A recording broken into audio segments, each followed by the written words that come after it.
What is up, Comic Fandom? Welcome to the Legion of Comics. Tonight, it's Sunday. That means it's at Week's End. The spoiler-filled look back at this weekend, just Doctor Strange, because tonight is the special edition of At Week's End, where we're going to be spoiling the hell out of Doctor Strange and in the Multiverse of Madness. And to help me do it, I got some special guests tonight to join. And before we get into any of that, check this out.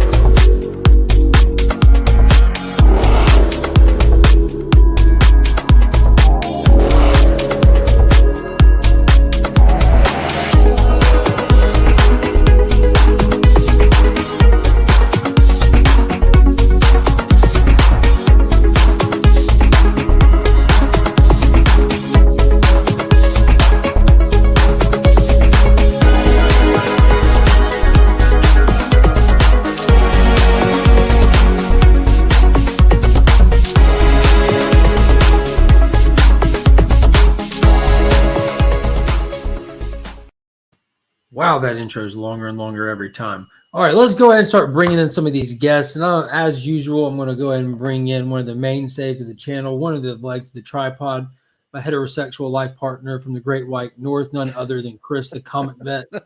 What is up, man? I had a good laugh at that. That was pretty good. Yeah, I'm going to have to hit E-Man back up and like, dude, in this thing. Like, I'm over here like nodding out. I like it though. I think it's definitely it's a good representation, like DJs. It's a very good representation of your channel. I know DJs is kind of has that same flavor. Let's get a question. DJ, how long is yours? 6 inches. Okay. So DJ is only 6 inches. Mine's 45 seconds. So oh my god! This is welcome to the channel tonight, DJ. Oh, you meant the length of the intro. Yeah. I thought that's what you were answering to. That wasn't the answer. It depends on the screen. So on a computer, the intro is usually 6 inches wide. Yeah, exactly. That's what I was thinking. Yeah, definitely. In seconds, how long does it last? For the lives, it's about 30 seconds. Yeah, like 30 seconds. So this one was 45, which if you watch it, it's clearly the same. What are those called? The same palette or the same whatever. The same template.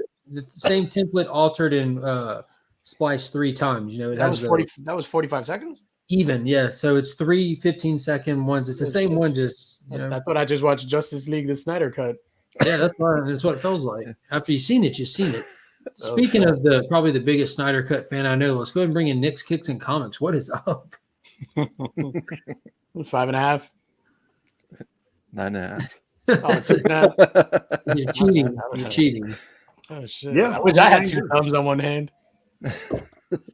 Nick, I appreciate you being here tonight. It's becoming like regular routine to have you and DJ on with us to talk these movies when we have them come out. Yep. Can you do this? I'm just waiting to throw the guy over the top rope. Nick, where you at? Right there. I'm over the top rope.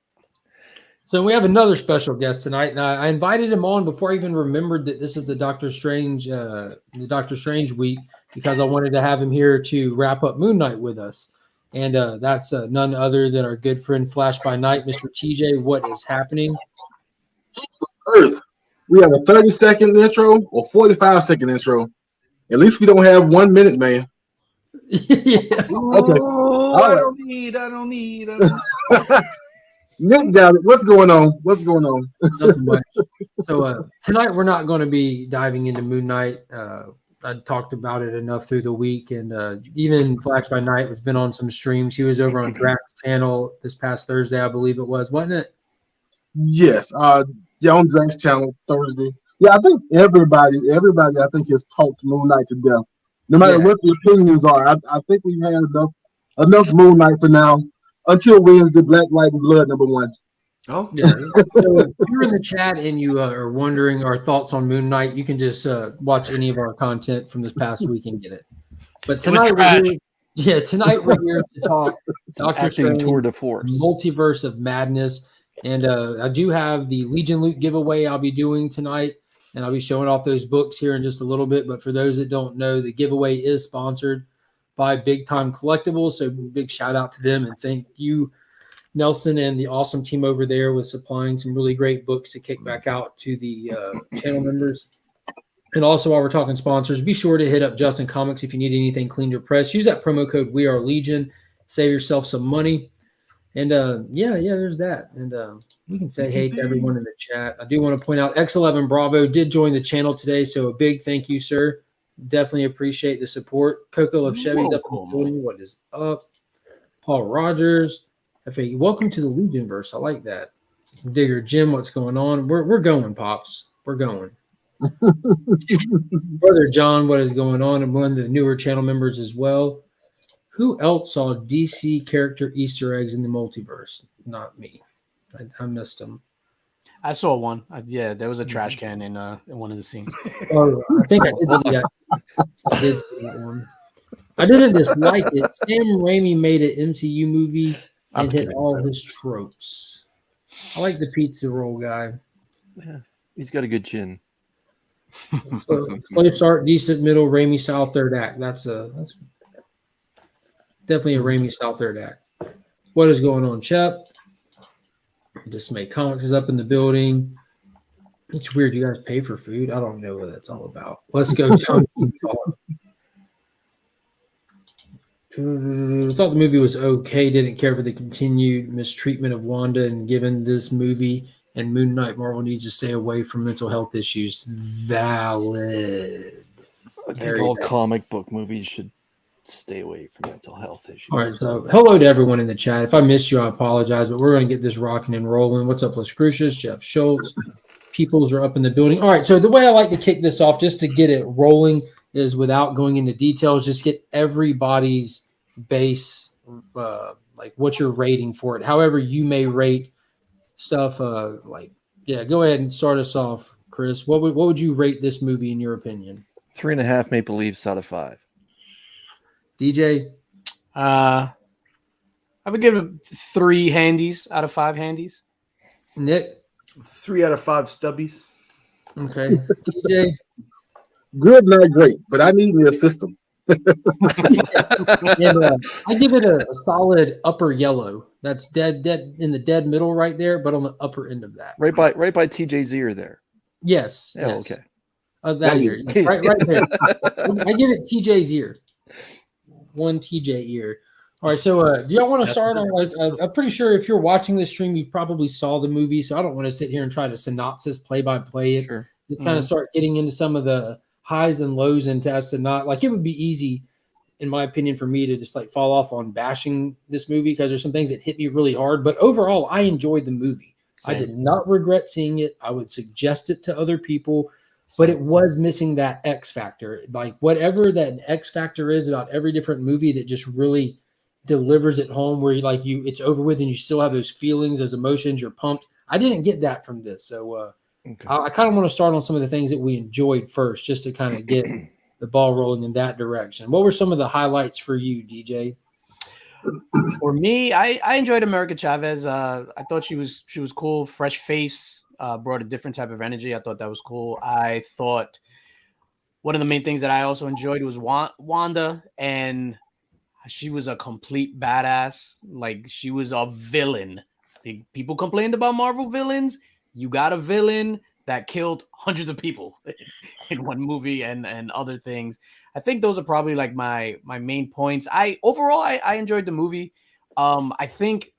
Wrong. Let me go back. The thing I most enjoyed wasn't even a scene or anything like that. It was when Professor X rolled out and the theme from X-Men 92 played. Yo, goosebumps, tears in my eyes. I was like, oh my God.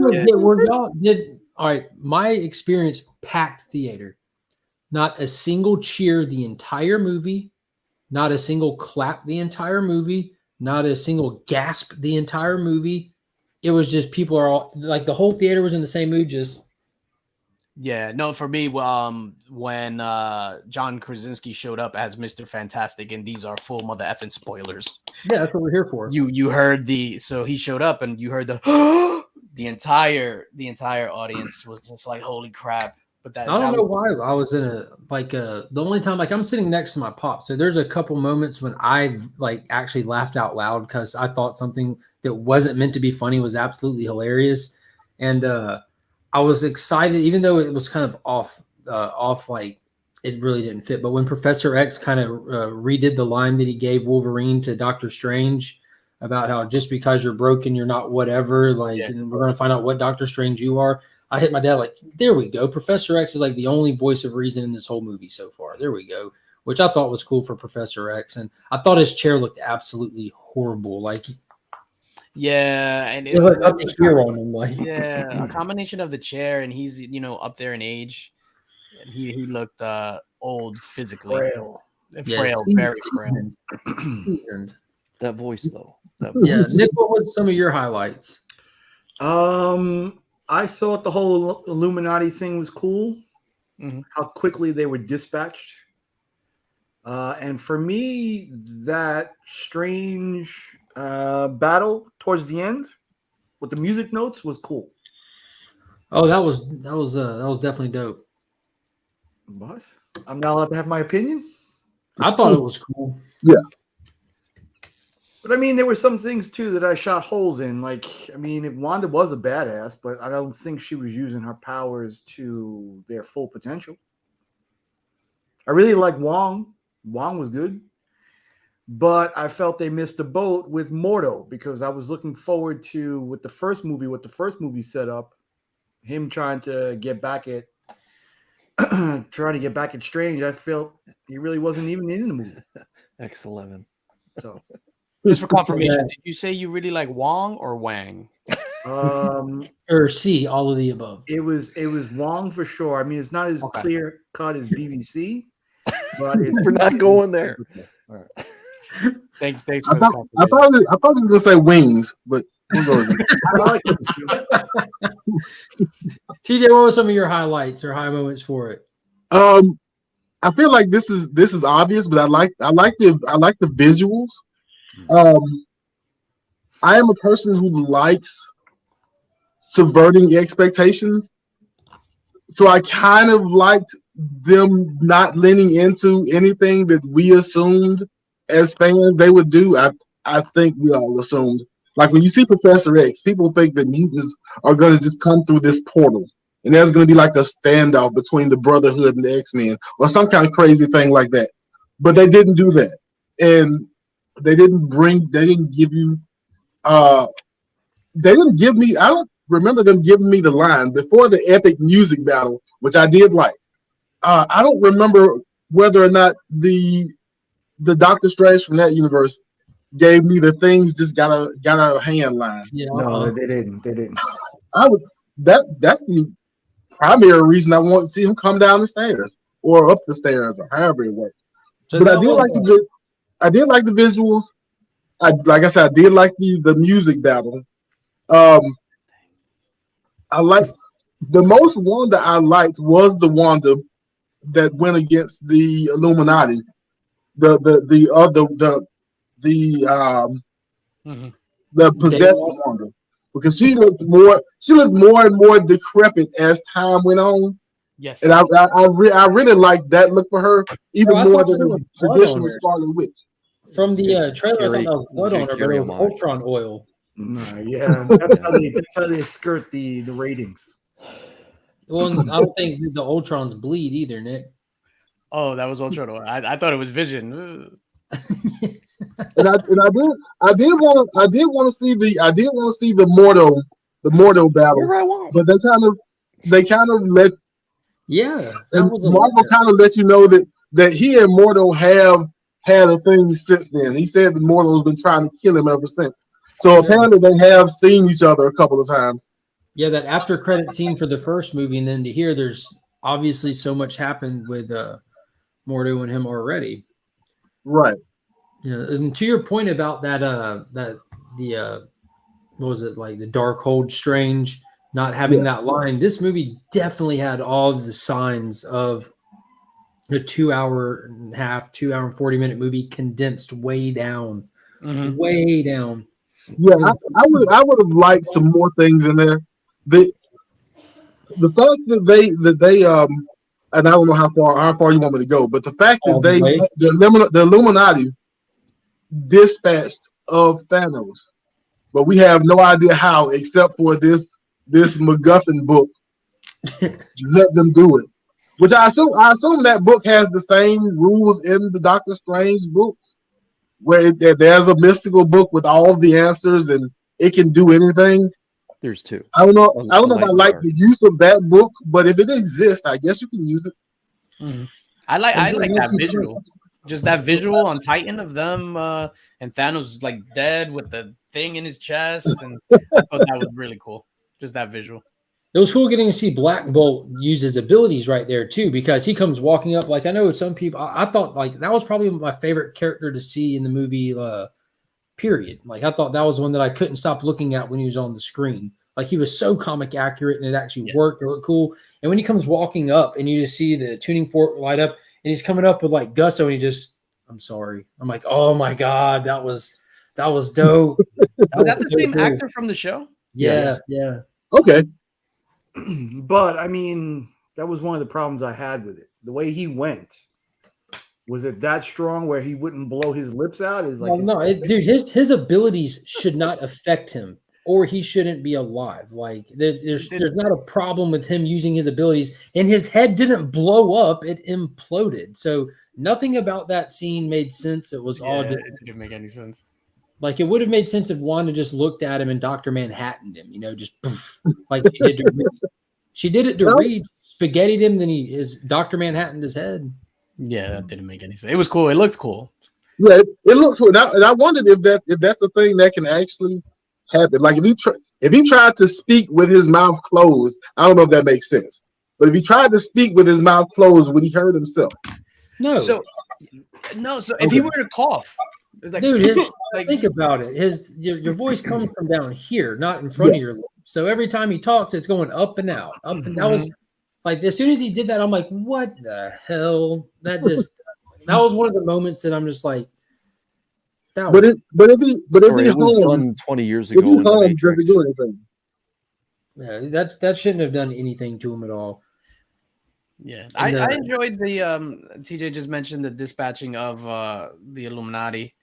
I enjoyed that piece. Like once I saw, I was like, okay, they got rid of these two so fast. Now let me look forward to how she's gonna kill the rest of them. And they were just there as fodder, and I kind of accepted that really quickly in the moment. Right.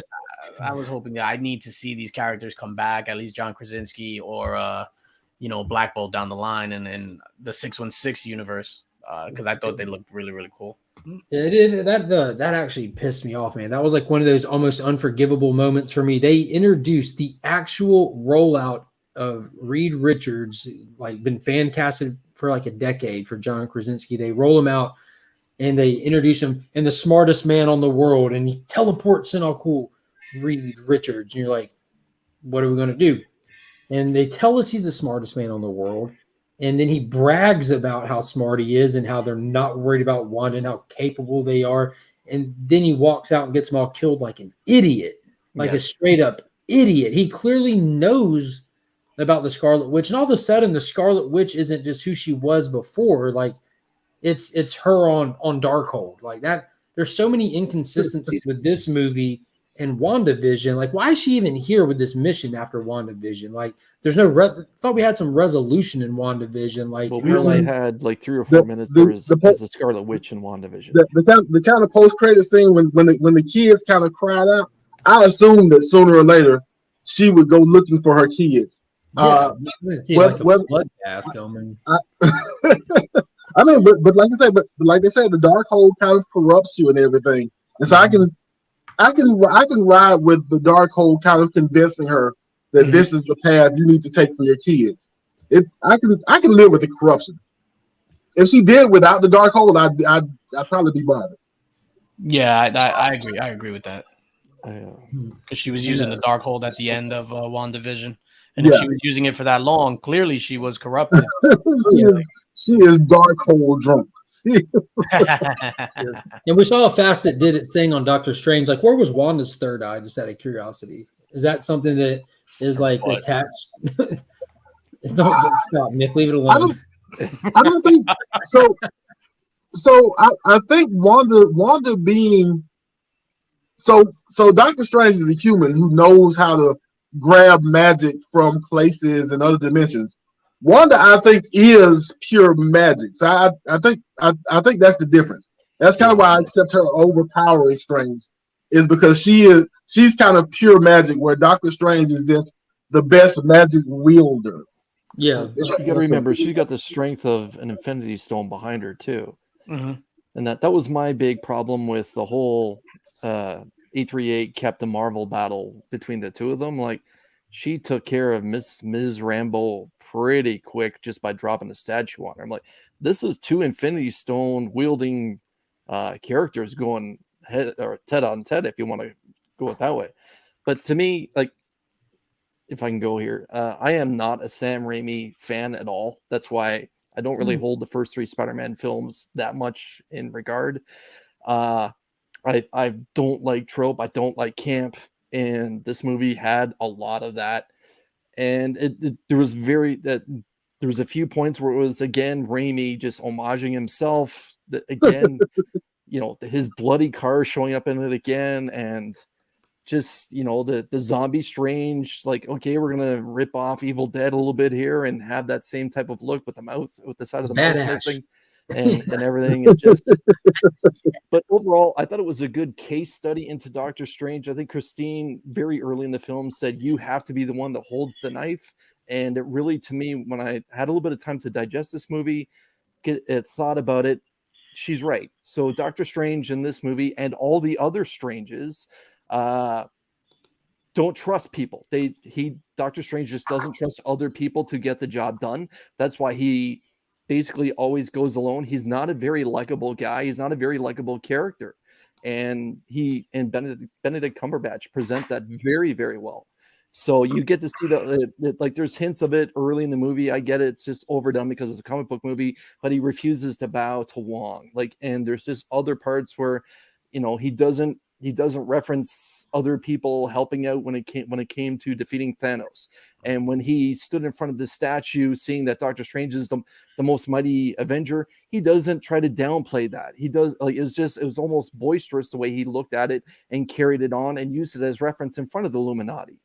In the end, you got to see a little bit of change where he realizes his own limits and that he's going to need America Chavez to step up, or I hope it's pronounced Chavez, steps up in the end to do what she can to help get the whole thing over.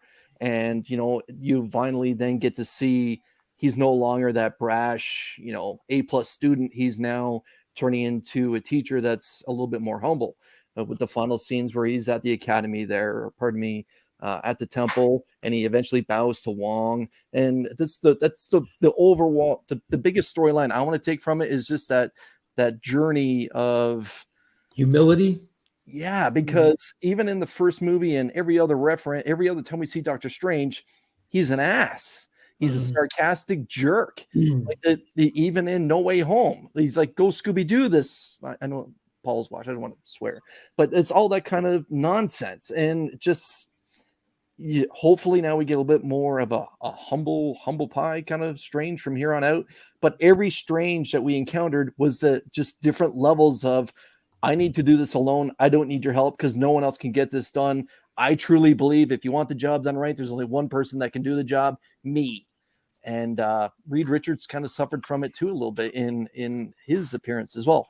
But Mark said that the theater was quiet. When the Illuminati showed up, there was a little bit of a scene when they were all introduced. But when Reed Richards showed up and it was John Krasinski, I jumped forward on my chair and I was clapping like, yes, fan service. But let's be honest, like that was 838, and every character that we're used to seeing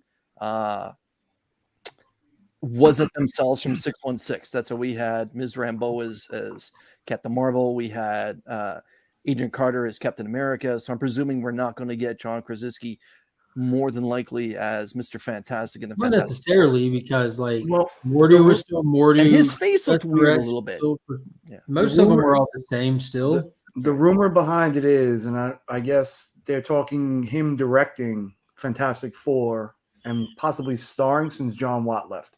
Yeah. Well, he's a proven director, not like yeah. he's in the horror stuff at least. The one thing I can add, kind of like DJ and I have been kind of in agreement about this. That music note battle for me jumped the shark with the whole Terrible. movie. It was Terrible. just like what am I looking at here? Like he falls back and smacks the piano, and all of a sudden he can see music. Like, come on, guys! Like, Yeah, I was like, what the we kind of jumped hell? the shark with this one, and like that. Then they're throwing crescendos around as ninja stars. I'm like, And don't forget the God heart. No, damn it! What do you guys think you are, forget John the Lennon, heart. Paul McCartney? Like this is just me, I guess, but I assume it's because of where they were at. You know, I don't think like it was just like all of a sudden he could see music, and I thought it was because like they were in like. Then spoken word should have shown up. I'm just Well, nitpicking. I'm sorry. I I just didn't enjoy that part. I thought it was just the instruments, like they weren't in there because he likes to play them. Just like there was nothing in that room. There, Take the books off the shelf. You if throw the want. piano, Throw the man. table. Throw the piano. Like, Superman Returns. Just push the piano. yeah, I think so. No, but back to what Chris said. The Sam Raimi thing for me, and I enjoyed the movie, but for me the biggest downfall was Sam Raimi going through his checklist of tropes. It was sickening. It was sickening. I was just like, what? Top rope. No, yo, dude, I'm like, okay, we got the side camera zoom in quick shot, the montage shot when they were talking, whatever, the scary thing, the POV. I was just like, oh my god, they're literally going, and that was good in Spider-Man the original trilogy. I saw that shit 20 years ago. So it's just like it for me, it felt antiquated. That's why on In the Mix the other day, when you had said, or last night on Banter, Nick, when you was just like one word, I said antiquated, because for me, and this is just my opinion, the combination of Sam Raimi and Danny Elfman did not work for me. Like I felt like I was watching something from 20 years ago. And that music scene battle was terrible. There was another thing. Hold up. We were talking about Mr. Fantastic. So when he showed up and, he was talking to Doctor Strange recognized him. And he was just like, didn't you trend in the 60s? So that I think that was a joke because Doctor Strange is supposed to be a music expert. If you remember in the first Doctor Strange movie, he was performing surgery and they were testing him on his musical knowledge. Like, what album was this from? When was the album released? And he was dropping answers like that. And I believe it was just, I took it, DJ, as just a joke because of the name was, that's what I did too. Just a joke because those were the kind of campy names you had in the 60s, with the Beatles and, all right. So I the Rolling Stones. I am like Doctor Strange at the end of the film. I am humbled. So biggest low point for me, there was two, and like for one, the entire Illuminati scene, I absolutely hated. Like I hated it from the start to the finish of it. The whole the Illuminati they all represent a very specific thing. Black Bolt of the Inhumans. You have the mutants with Charles Reed for the humans. You had Mordo being the Mystic Arts because he took over for Strange. And then you have Captain Marvel in there. I'm just assuming like the Cosmos maybe. And then you have Captain Carter representing UK. Like that made zero sense. Or Europe. The whole fan service thing. Like I can't remember who I was talking about this with. Like look at No Way Home. Like they didn't try to go all in on like some kind of major, crazy, complex, detailed story because they had so much fan service that was actually calling back to fan service moments that existed.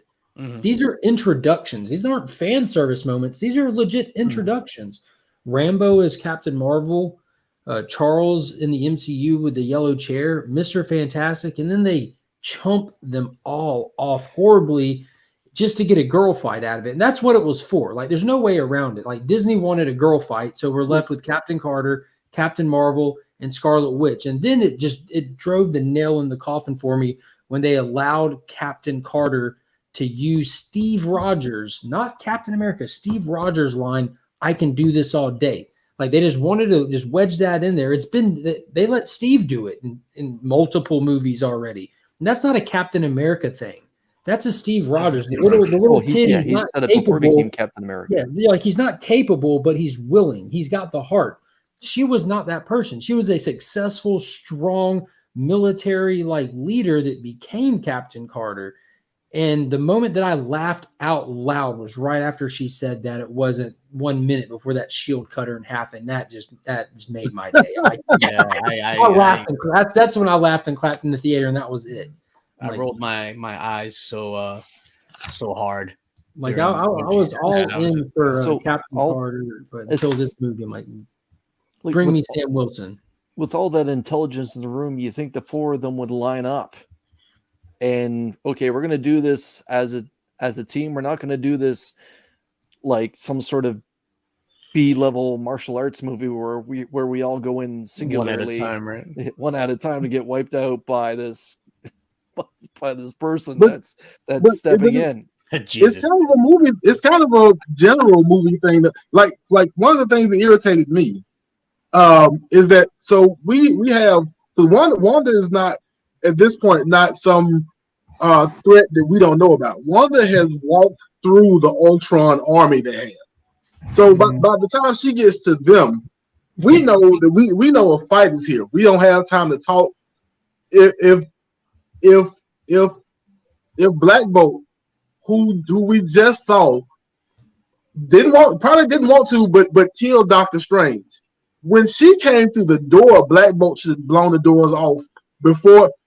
He can just do this with one whisk.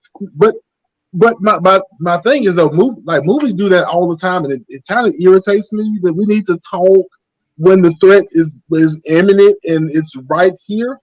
Like, don't give her time. She ran through all of your Ultron defenses. Don't give her a speech or warn her what he's gonna do. Just do it, in my opinion. And they had Reed up front. I'm sorry. Easily the last person who should have been standing up front. No shield. No, like why was he in the front? Like the one person out of them were the wife and kids. Like, well, I think he was. They were all supremely confident in what their abilities were to handle anything. I think that's the one point is that they are also really arrogant. They knew Wanda was coming. They knew Wanda was coming the whole time, but they wanted to hold Strange because he is the problem, and we'll let Wanda handle Wanda, I guess, and he is the problem. So maybe their arrogance does have them make themselves vulnerable. But I do agree having Reed and Black Bolt kind of wiped out in a second, and having a real fight between those three. Yeah, like you laid your cards out. And it's kind of hard. It's kind of hard to defend. The visuals were interesting for the whole Illuminati thing. TJ just touched on, they really felt that they were bigger than everyone else. The visuals were they always had the higher ground, and like even when Strange walked into their courtroom where they were like 3 or 4 levels up. Like it's considerably higher in the air, and so when they came down to the ground level to take on the Scarlet Witch, they mentally were still way up 3 stories up in their mind. So she checked them, but again, she rolled through the first 3. Captain Carter did what she could as a soldier. Obviously, there's no way a soldier with a shield is going to be able to stand up to a mutant, especially backed by an Infinity Stone. And that's why I thought, okay, with Ms. Rambeau, this is going to be more than just a 30-second fight, because Captain Marvel, regardless who's the avatar of Captain Marvel, should be able to stand up against the Scarlet Witch for more than just 35 seconds, and apparently not. I mean, they were even though, like the last time they contacted each other, they knocked each other across the room. Right. She just landed in a bad spot. Yeah, she landed in a bad spot, but physically they came out kind of even.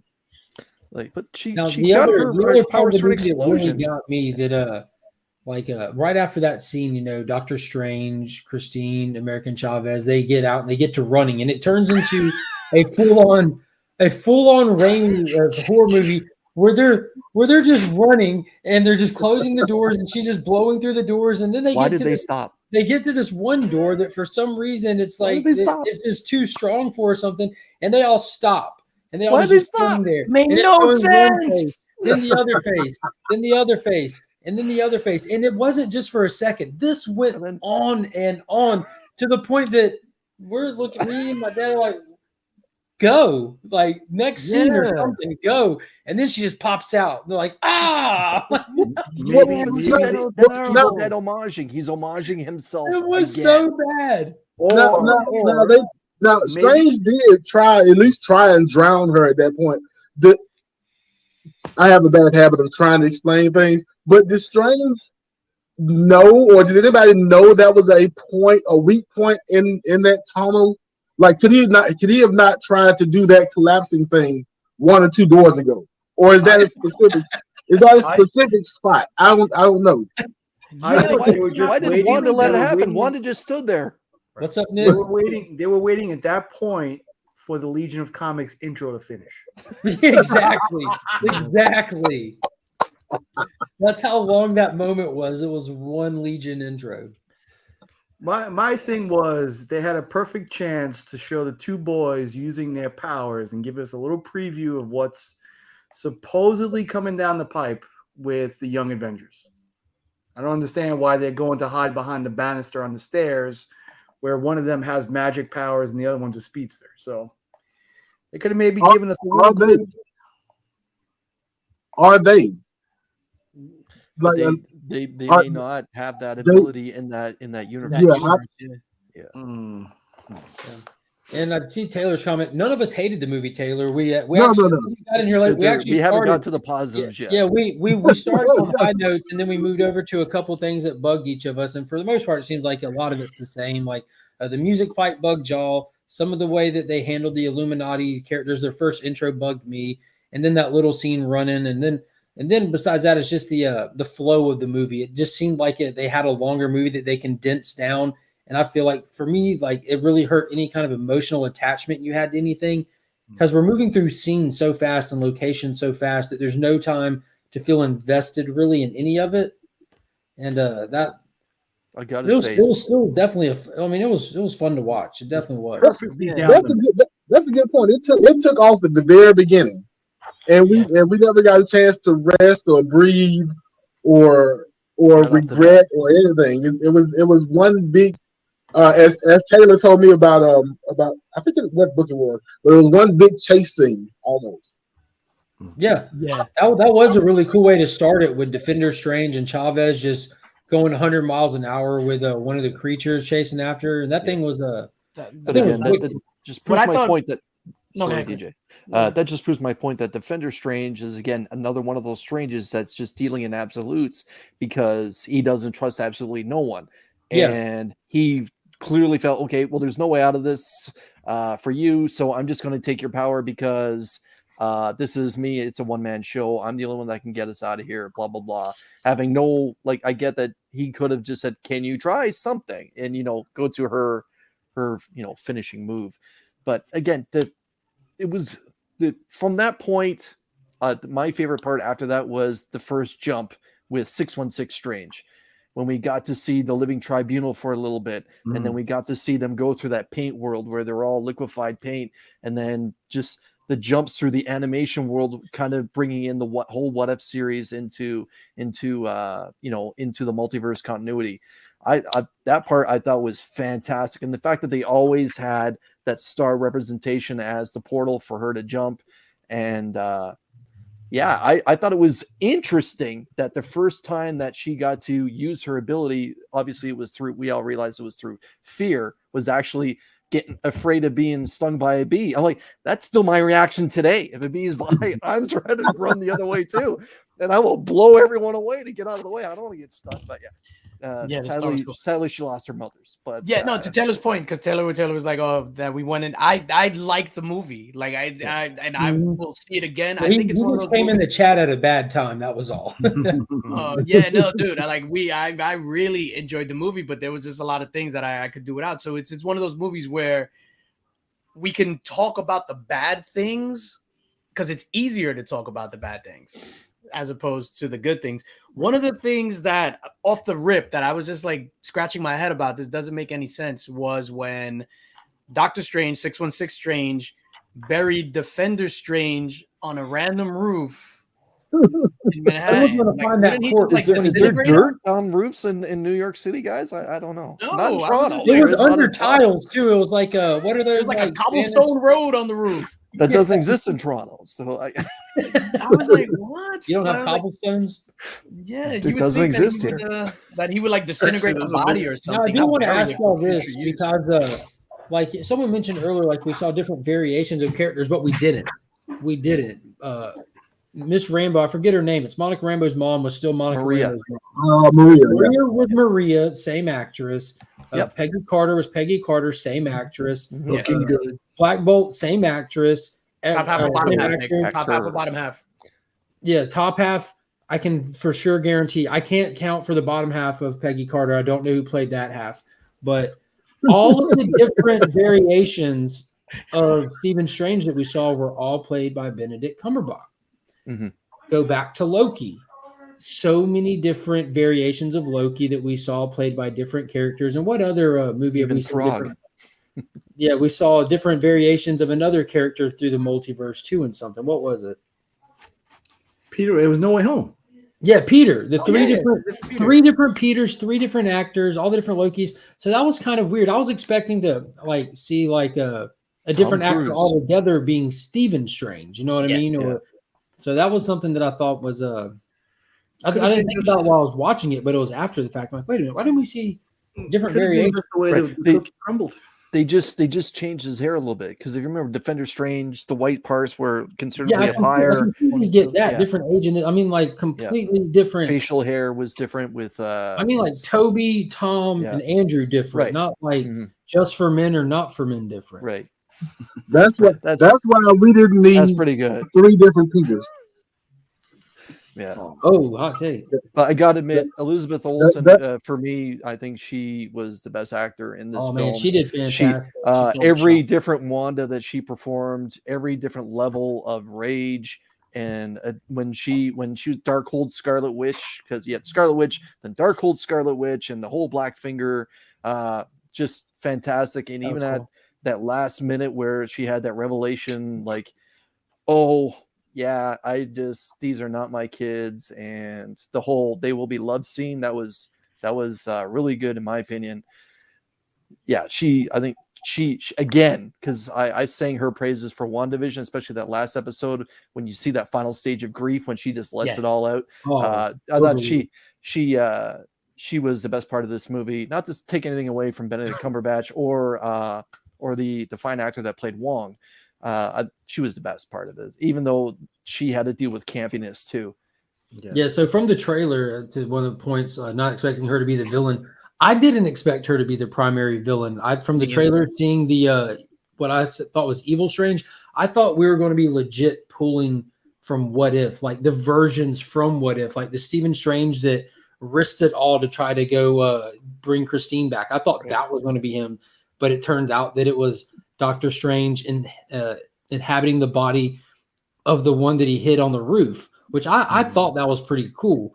Like when he had I thought, I mean, like that, like they kind of had the tone kind of leading that way with some of the stuff, but I enjoyed the Zombie Strange thing. It got goofy at certain times, like when he's sitting there trying to have a heartfelt conversation with the face that turned camp instantly.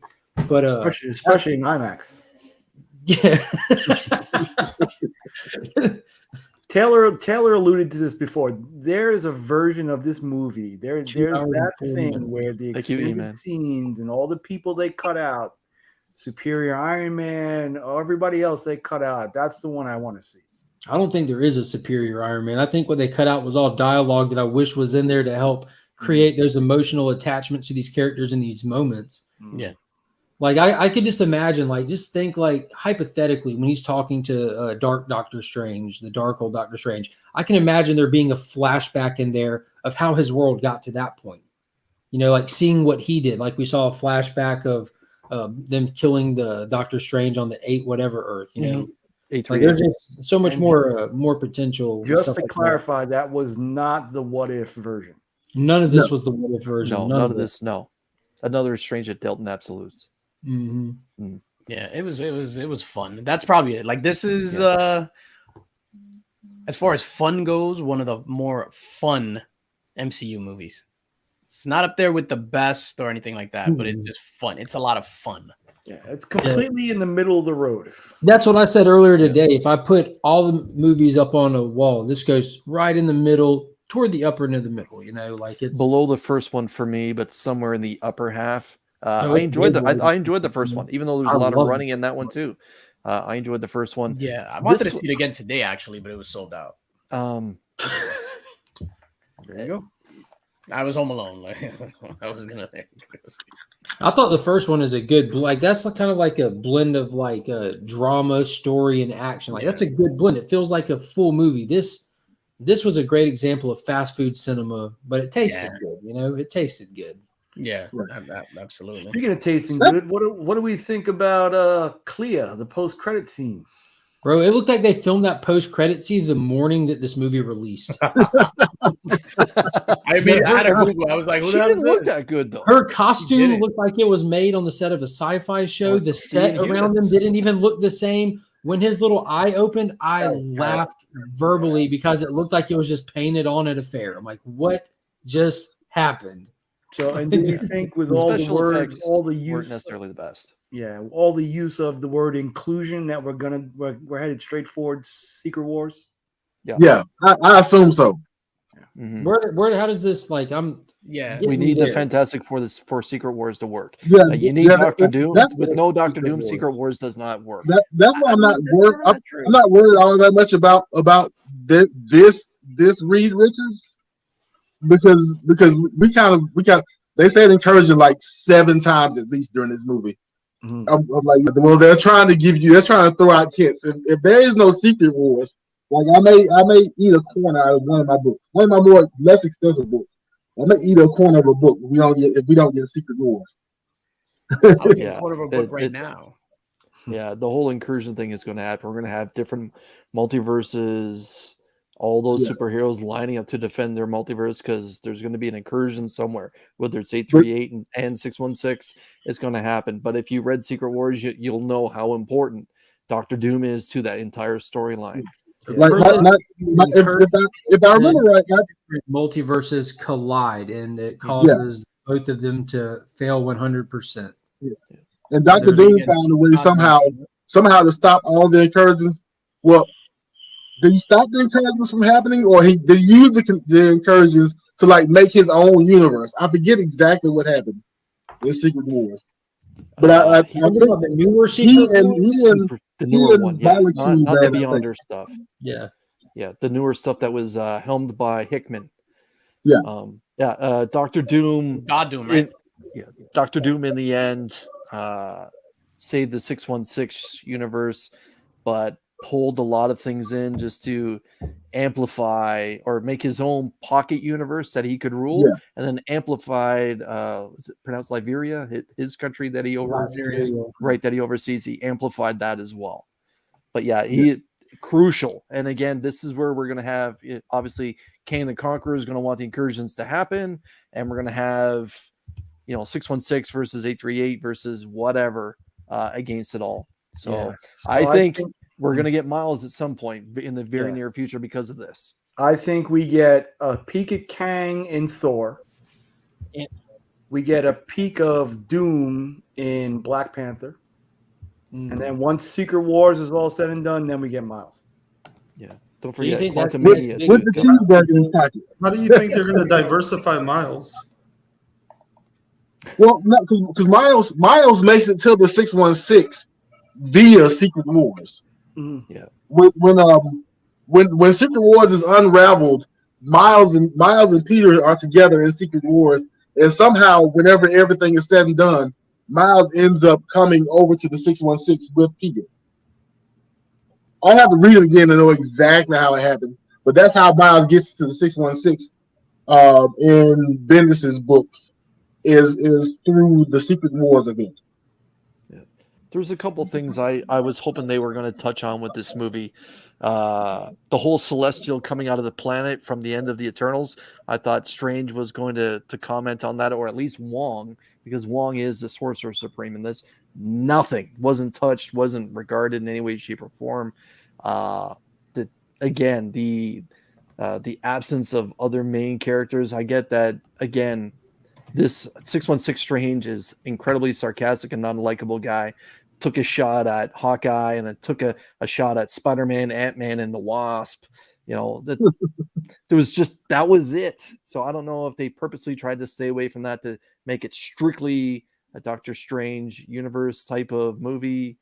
But I was really hoping they were going to comment on the fact that we have a Celestial literally coming out of the side of the planet right now. Yeah, I'm still mad that Celestial didn't destroy Earth. I still think it's too big it's too big as it is not to have destroyed Earth. So yeah, like the hand is that big, the body is in there. The body should have split the Earth in half if the hand is that big. But that's what I always thought. Like for me, Chris, I'm really glad. breaking down the anatomy of that. No, I was gonna say for me, Chris, I'm glad like they didn't touch on like the Celestial thing. For me, I prefer all the movies to kind of be their own contained things, because then if you start like touching on the Celestial and this, what about this, what about it, it's just too much and it becomes convoluted. Yeah, so for me, I'm glad like it doesn't touch on all that other stuff, because then how do you not touch on the Hawkeye show then? How do you not touch on this, even though the Eternals one was a bigger event? That's just like I prefer the contained story. And then the meetup at the end or whatever. I'm actually I know the costume for the Mark touched on the post credit scene. I thought the costume of her was a little left to be desired, but if Doctor Strange is going to get a trilogy, I really like the fact that they're going to bring in his future ex-wife into this. My next ex-wife. Right, and if you know a little bit about Doctor Strange, you'll know that she was also a sorcerer supreme at some point. He did marry her right now. I think she is now. Well, She is right now. Are they married right now? No, he's No, dead and she's the Sorcerer Supreme. He's dead. She's Sorcerer Supreme. She wants to bring him back. I'm just saying, from 616, she was a sorcerer supreme for a period of time. Yeah. And obviously he does get over Christine and marries her, but Strange being Strange, out dealing with Strange, gets divorced. Hello? And so I'm looking forward to her coming into it. I guess now that the Fast and Furious franchise is over for her. She has to hop in something else. Like legit, I had to Google, because that was the first scene, right? So then while the credits were rolling, I put on my phone, I had to Google who she was. Oh, okay. Because I know who Clea was, but she looked, thank you, absolutely nothing like Clea. I was just like, what? Yeah. Because I was expecting like shorter hair or something like that. Yeah. I recognize stuff in the current series. I don't know much about her outside of the current Strange series. Yeah, well, she's prominent in the death of Doctor Strange. Wasn't she? Like in the early 60s. Yes. She's been around forever. Yeah, she's been around. Yeah, she's an old character. She's an older character. She's actually a Ditko creation as well. Nurse, Dormammu's niece, something like that. Her mom is Dormammu's sister, if I remember right. Yeah, that makes sense, because when she opened the portal in this, it was to the dark dimension. Right. Yeah, she's the sorcerer supreme of the dark dimension and Earth now. Maybe she looked different because she's not the 616. Yeah, and from what I understand, this guy is taking a break from acting too. He said, Benedict Cumberbatch. Yeah, he's put out a lot in a short amount of time. Yeah. She's like, uncle, I want you to meet somebody. I'm bringing somebody home. Steven, this is my uncle. Dormammu, this is Steven. We know each other. Wow, I've come to bargain with you. Dan asked a good question in the chat. Like, what if the Eternals movies didn't take place on the 616? Like, they mentioned Thanos, but now we know, like, definitively that there's Thanos all over the place. They talked about Captain America. I think they would just be jumping the shark, just trying to get rid of that film because it didn't. Did you not watch this movie? I feel like they jumped the shark already. Yeah, no, I agree. I think if it's not part of the 616 universe, it's them just trying to sweep it under the rug. Sweep a bad movie. At least they addressed, the Inhumans TV show by having Anson Mount return as Black Bolt, at least for 838. So even if that's the same Black Bolt that was from that failed TV series. Yeah. So here's a question. Here's a question that is really inconsequential, but I've been thinking about it all day. Is the reason why the 838 had like maximum plants on there, is that because Thanos successfully snapped and they didn't undo it, and so like nature had a chance to grow up, and then we made the city around nature? So what I took from that is they did not bring people back. That Thanos wiped out half the universe, and it was only the 616 universe where half the universe returned. From what I gathered was they didn't bring people back. Right, because they did in the end they defeated him after he did the snap. Because we don't know the status of Ant-Man. I need to live in the 838. We don't know the status of Ant-Man or what their Tony Stark was. Right. Because without those two, you don't have the time travel. Yeah, it's kind of weird that we didn't get a single reference to a Tony or Iron Man. Like, he's such a front runner for our universe. And I know, like at some point, like me especially, I was like, okay, enough Iron Man, especially with like Far From Home and all that, and like we got to get past it. But it's kind of weird that you just had a statue of Strange and not like a statue of like, like it'd been cool to see a statue of like OG Avengers, like you see statues of in the comics, like with Thor and Hulk and Captain America, or obviously not Captain America, but. Yes, see, Taylor's right. The Thanos that was killed in 838 didn't have all the stones. So that was they were able to get him on Titan and get him there. Well, yeah, I like the fact that there was a reference to the fact that Strange just gave up the time stone to Thanos. I like the fact that was thrown into his face a little bit. Oh, my, the old doctor. Yeah. Oh, yeah. You sure you made the right? You made it because you're a perfect superhero. Yeah. He lost his cat. His cats were more important than his brother. Bro, what got me is at the end of the movie, they were showing the close-up of the actors from the movie and putting their name. That guy made it to the end credit somehow. Like why is he on the screen right now? Well, he had a little bit more of a prominent role in the first one. Not this one. No, definitely not this a quick cameo. But yeah, that dude is a great actor, though. Yeah, yes, he is. So yeah, he's awesome. But we're at the hour mark right here. I do want to show off these books real quick and give this give this box away to a lucky channel member. It is the Legion loot from last month. What month is it now? It's May. So it's the April Legion loot. Let me share this real quick. So these are the books. The first few are the ones sent by Big Time Collectibles. And this is Faithless #1 from Brian Azzarello. And this is the sketch variant. I'm not familiar with this series. I am familiar with Brian Azzarello. He does a lot of stuff at DC with Batman. He worked with Bermejo on a lot of projects. This is the Kale New exclusive there for TMNT 124 for the Turtle fans out there. The Carla Cohen Batgirls #1, which is a gorgeous cover. Oh, wow. Hey, now. And then the Silver Surfer Rebirth Miko Virgin variant. Yes, sir. What if homage? Is that what that is? Yeah. What if the surfer had? I hope I win. What if the surfer had the gauntlet? Is that the what if? I think so. Yeah. Yeah. Okay. Mm-hmm. And then because Moon Knight wrapped up, I've been holding on to this one for a while. Raza. What's that? Moon Knight #7. That's fire. That's hot. Who did that? Raza. Raza. And then this is something called Twisted Haunted Hions, but it's a Jang variant from Source Point Press. I think he actually caught the A cover for it, but it's a wicked, horrific Jang variant. So I threw in some Jang Gang in there. And then because Captain Half-Ass, we got the first cover appearance of her.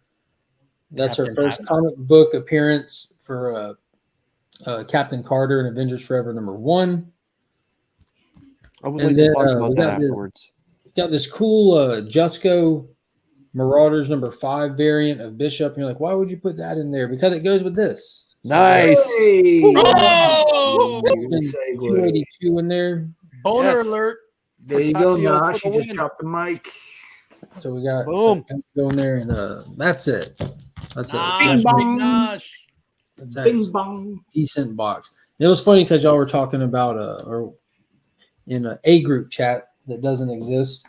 they're talking about who could be cast to play Bishop in the future, but like this is a good month to give that I do away. have a question. Maybe Nick can help me out with this one. Probably. So I know that when Captain Carter made that cameo in the I guess the final trailer where the jetpack is working as the brakes and we get to see the shield. I believe it was the 1-in-25 ratio or the 1-in-50 ratio for Captain Carter that just came out 2 months ago exploded. As I was watching the movie, I kind of thought to myself when she got cut in half, are all of you suckers or what? Nick, can you back up the fact I'm thinking all these people that bought that book are suckers who bought them in the last, say, 5 days? Yeah. I mean, but you never can tell. Never can tell. There's already rumors that Disney's producing a live-action Captain Carter series. There's nothing substantial about the rumor whatsoever. Giant freaking Robot did an article saying that we have a source that says that they're developing something. There is a season 2 of the What If show, source. but how much juice does that cartoon have on stuff so far? So I don't know. I would die. Agent Carter if they're going to invest in Carter like that makes zero sense. Like she had that TV series that didn't really like pull off all that steam. I know that they're going really hard on the female characters right now, but we still have Sam Wilson. Like we have his actual movie coming. Like he is Captain America right now. Why would they split it? You know what I mean? Like why would you try to take away from his time? Well, I think that's going to depend on who Mr. Jason Statham plays. Also, what? I don't even know what you're talking about. Jason Statham, he was just signed to the MCU. We don't know who he's playing yet, but with a British accent, he may be Union Jack. He may be Captain Britain. So who knows? Jason Statham. Yep, last week. I mean, just because he has a British accent doesn't necessarily mean he has to be a British character. Yeah, he's got a good haurcut, right, Nick? Correct. Yeah, well, he's one of us, so he's going to get he's a good looking one of us. He's going to get that high tier starring movie. You know what I mean? Jason Statham. Yeah, so we got the transport himself from the UK over here. Then this ain't working. All right, so we got all the names in there for the people in the tier to win. Did you already spin this thing? Are you going to read everyone's name? I would like Jason Statham as like a Deacon Frost to give. Yeah, that'd be cool. So this one, no.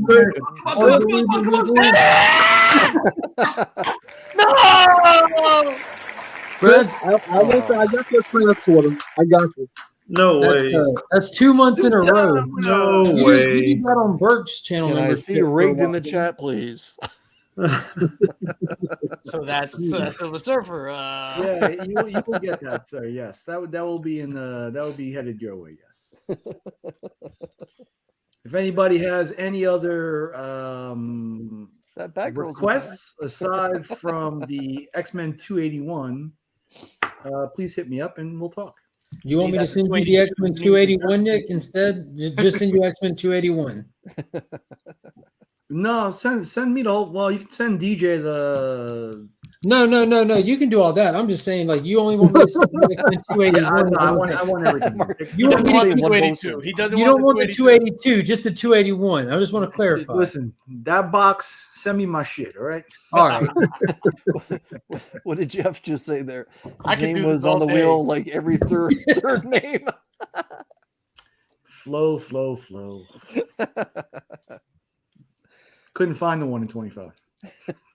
Yeah, that's so valid at this point. Like, and to be honest with you, to pass point here, like this movie did not take away the feeling that Marvel is still just throwing whatever at the wall right now. Like there's like kind of like direction now. Huh? Yeah, I can see their I think direction the now. was made point. I'm not familiar with the Secret Wars like y'all are though either.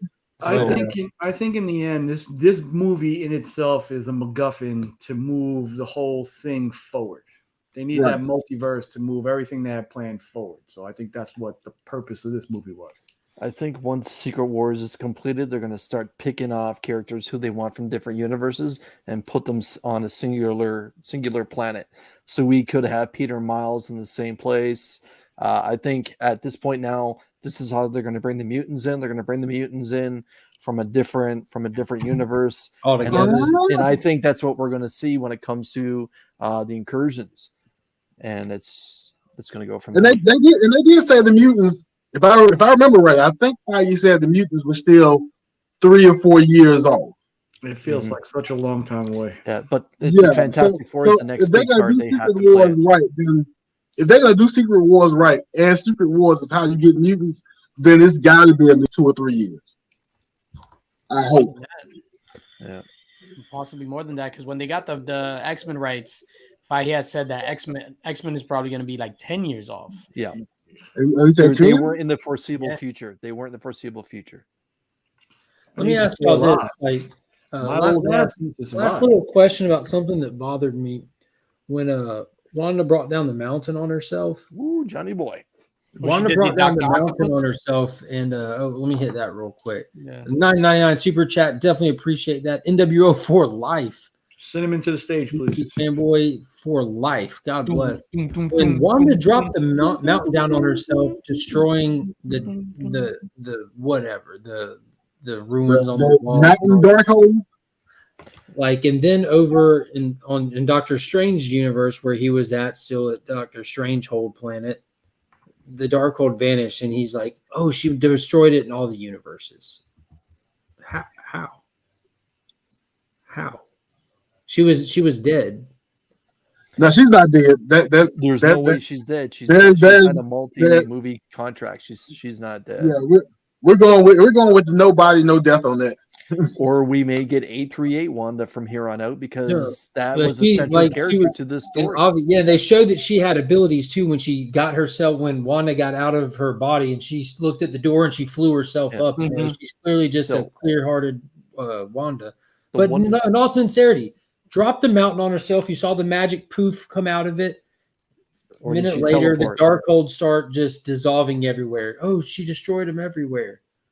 Was that just like a power of the plot moment, do you think? Like, and they probably should have switched the two events and showed the Darkhold books disintegrating, and so then the mountain only in one multiverse. Then there's not that mountain, which is the source of, because there's a Darkhold in every multiverse. Yes, unless they said something like, which I missed, or they could have explained it better, that maybe the Darkhold are connected through all the universes. Just that's what I was wondering. So if it gets destroyed in one, it'll get destroyed. Like it's a constant, and that's Pop pointed out like that he just got what Pops got from it was like that mountain with like, because they said the Darkholds were a copy of what was written on the walls in the mountain. Correct. He was under the assumption that maybe that mountain was the source of it. That's the Darkhold, the mountain. Because now we have the good guy book that was the equal opposite. There was only one of those though, and whether we don't know if there's a bunch of them, but we only saw one. They were only ever going after that same one.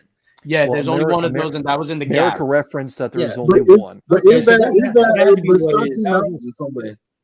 that mountain was just a source. Then it had to be. Yeah, that was a source. That was going back to the source. So is there a Vishanti Mountain somewhere then? No, I guess it's its own pocket universe. Yeah, it's called the Gap. It was in the Gap. Yeah, right there. I think the one thing that we can all take, but it also burned up, closed doors behind you. Yeah, didn't that book also blow up? Not blow up, but disintegrate. Like all the magic books are gone, right? Well, this is for Nick real quick. Hold on, we got a super chat. Nick, was it? This to you. I'll get my fee in the mail from Mark or another sweaty Dick Grayson cover. I don't know.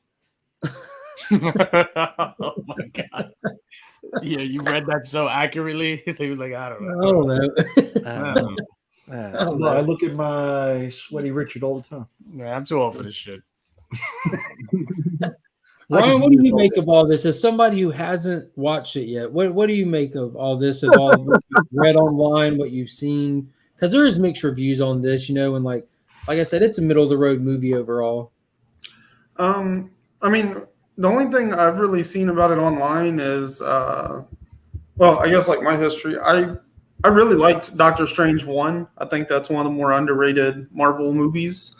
And then I saw the trailer at the end of No Way Home for Multiverse of Madness. So like that's all I really know. And then whenever I think early reviews, I saw something on Twitter where basically they said like if you're a Raimi fan, this movie's for you. If not, you're probably not going to get much out of it.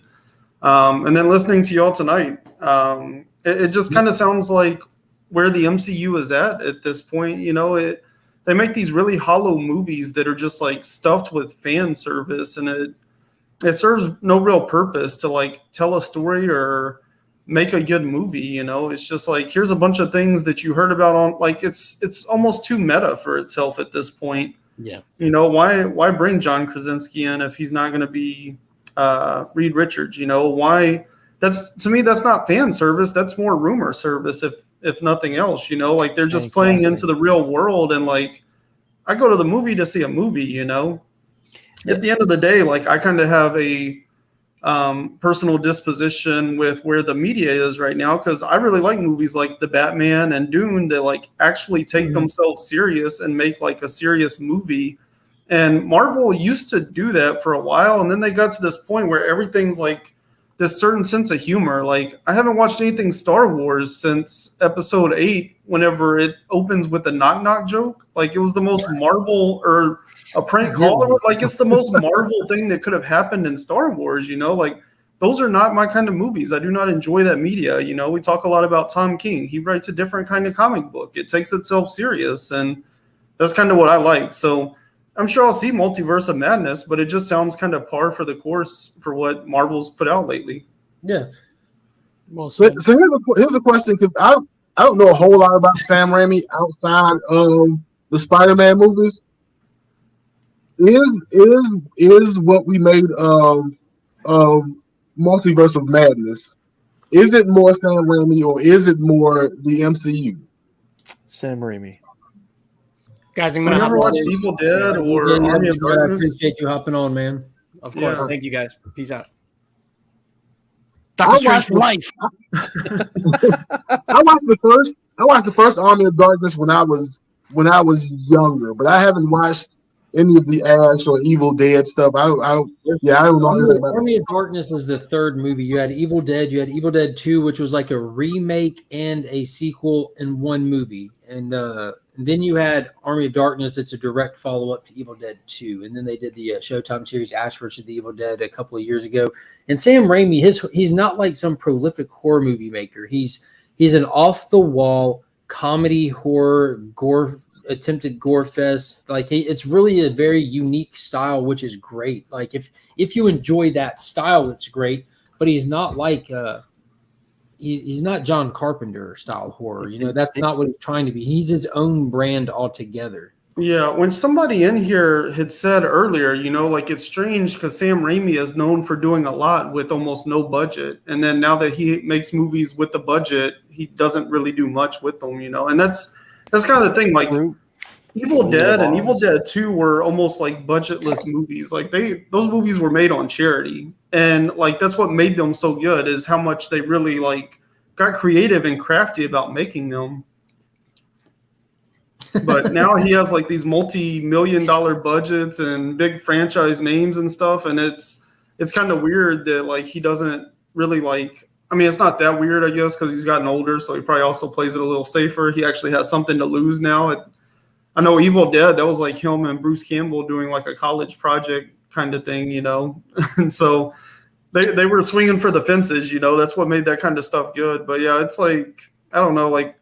I think Spider-Man, and especially Spider-Man 2, were incredible because I think that was him really taking some big swings with big budgets at the time. But you get to Spider-Man 3, it was, you know, you could definitely tell he was trying to play it safe and not lose a career off the back of a third movie, you know. And then since then, everything I've seen from him has been like, you know, not really as prolific as what he had done before. And you got sequel to Oz, and it was terrible. Early on. Y'all remember Quick and the Dead with Gene Hackman and Sharon Stone? I enjoy that.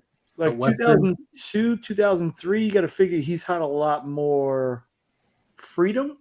You don't have that $1 billion formula then that they want you to follow, probably. I think that's just human nature too. Whenever you're struggling with whatever it is, you find ways and you're You find ways to get by whenever you're struggling, whenever you don't have. And then when the abundance comes, you kind of get comfortable and everything, and you probably couldn't go through that struggle again because you used to having. And so that's probably a thing that, you get money, you get budgets, and you don't have to be as smart, and you don't have to be as ingenuitive because you have money. Just like Taylor Winder just said, it's the first movie Raimi has directed in a decade. That's because he's not that good. Did you guys see what he did to The Wizard of Oz? That sequel to Wizard of Oz? No one forgave I him did for not. giving the Wicked Witch a massive bust line, jacking up her breasts and something. I appreciated He's that. a joke director. He should have done this. Guillermo del Toro should have directed this movie. We would have much better, scarier scenes. We'd have had a much better love story to it. Dude, Guillermo that del Toro is the magical it master of thrillers right now. That would have been Sam like Raimi, really cool. his Yeah. day is over 45 years ago. Stick to no budgets. Stick to camp. Stick to that. Stay out of the MCU, my man. Good night. Peace Cut out. the check. We are Legion. Cut the check. Damn. If Chris had a mic, I would feel bad for the mic. Cut the check. Sam Raimi just got top roped by Chris Cummings. You just got served. So we are about to wrap it up here. I'm back to work for me, and typically on these off weekends I have a hard time getting to sleep on time. So I want to try to get out of here before 11 o'clock. I mean, I appreciate everybody hopping in the chat and hanging out tonight. Overall, I'm glad everyone can enjoy watching these films, even when they're bad. We can enjoy talking about them, and I appreciate y'all coming to hang out and talk about them. And I appreciate the super chats tonight. Those definitely are more appreciated than you can imagine. And there's the new thing that Flow. is available now on the channel. Like the super thanks are now active on my channel, which is basically the same thing as a super chat, but in a pre-recorded video. It's just on a regular upload. There should be a feature when you look in there. And I don't expect anyone to ever do it, but I think that's cool that that's there. And I appreciate everyone who does support the channel that extra level. It just goes right back into buying stuff to try to kick back out. And there's big stuff coming, real big stuff coming, by the way, for the channel members. Like huge things in the works right now. Huge. Nick is in the know about that. It's really big. Is there a big box coming? No. So no BBC. No, like We don't talk about backstage. sometimes expensive things are small. Sometimes it's a lot. Like it's working on some big stuff. Okay. I just with Flo. I see Flo's saying some stuff. I didn't, as a Spider-Man fan, I think I can speak clearly on the fact I didn't like. Which Spider-Man is that on your arm? That's Andrew Garfield, sir. Are you sure? Yeah, I'm sorry. I prefer Mark Webb's stuff over his. But again, the 12 and 13-year-old to me enjoyed The Evil Dead. Now that I'm in my 40s, I look back and what he did with Spider-Man 3, what he did with Wizard of Oz 2, and now what he's done with this movie. I'm sorry. Time has passed this guy by. The special effects in this movie weren't that good compared to other Marvel movies. It's not even as good as what Shang-Chi was when it comes to the special effects. And Shang-Chi, I thought, was a little campy too. There was another Marvel. All of Marvel is. There was another Mark comment. Webb, that hack. I think if you take off the Jeff said you can only blame the director so much. You can only blame the director so much. Like, let's be honest. Come on. The director has a lot of. All right, now you're just trying to egg me on. You're egging me on to talk Moon Knight with only blame the director so much. We're not going there. No, that's you. We're heading out You tonight, blame the guys. director. I The appreciate director has everyone some saying hopping in on. writing. Be sure to check out all these guys' channels and their stuff. As always, I'm Mark, but we are Legion. Good night.